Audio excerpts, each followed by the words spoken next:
this video, I'm going to show you how to make a broken board or a faux broken board edge style.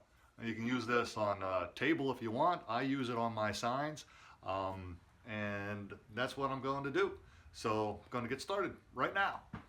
Okay, what I do is start with the jigsaw work, and I'm just going to draw myself some lines to follow. First, the two major cracks in the ends, and I just eyeball it. On a wide board, I like to put 2 in there, about 1/3 in from the bottom, 1/3 in from the top. Then, actually this one, I want to be down here a little bit. Then I just draw a couple of arcs here that I'm going to cut away this material. I'm not going very deep, maybe a 1/2 inch. Then I'll do the same thing down here, just roughly line it up with the other end.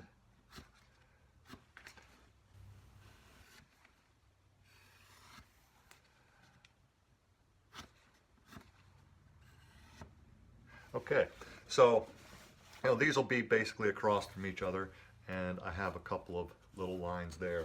Now, the only part I measure is, this is an 18-inch board, so 9 inches is the center. So I'm going to go 1 inch on each side, and you'll see why in just a second. So 8 and 10, there. Now, what I'm going to do is similar to this. I'm going to just freehand a couple of lines.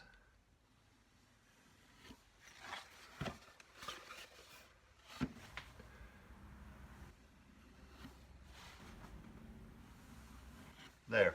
Now, normally, I actually don't do this until I have my pattern on here, just in case I need a little extra space. I don't want to go as deep, but for this demonstration, people were asking how I do this design, this edge style, and so I'm going to do it. I don't have a sign to make right now, so that's what I'm going to do. Next, I'm going to get out my jigsaw and cut this rough shape. Hopefully be able to see this fairly well. I'm just going to follow these lines, nothing special.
step, I have some very inexpensive chisels.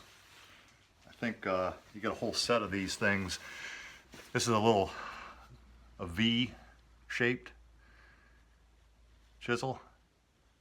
I can get a whole set of these at a craft store.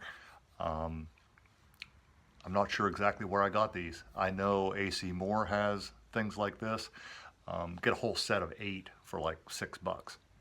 And not quality. I would not do much more than this, but if you can see, it's kind of difficult with the lighting. But let me try to turn this better for the camera. I'm just going to, in these V's and in these little scallop areas, I'm just going to put some splinter lines. Just kind of make it look like the wood was splintered out. And there's really no science to this. It's whatever you think looks good. And I don't really consider myself much of an artist. So I just do a couple passes in each spot.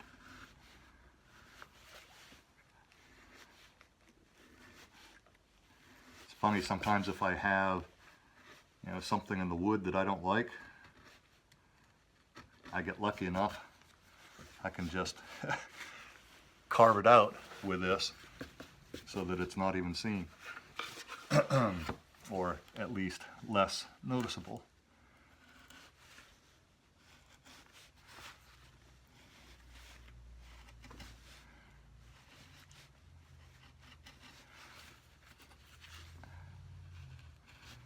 Like I said, I do my layout first. You could do this on a piece of, I guess you could do it on a table if you wanted that kind of an edge. Doesn't have to be a sign. I do my layout on the sign, then I do this before I start carving. But that's just me. I would probably go over this. I'll do that right now real quick. A little palm sander. I don't think an orbital would work very good for this part.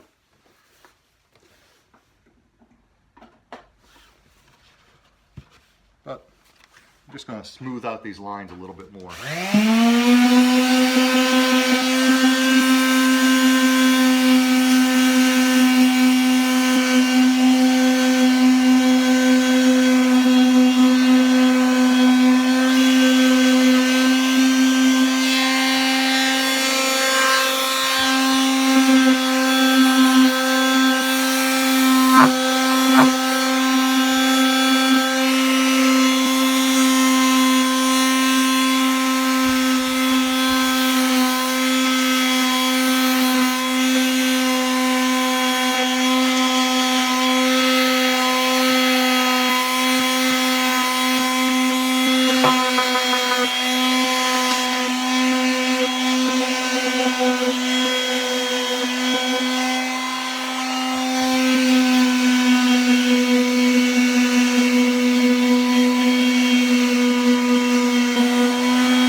Okay, there it is.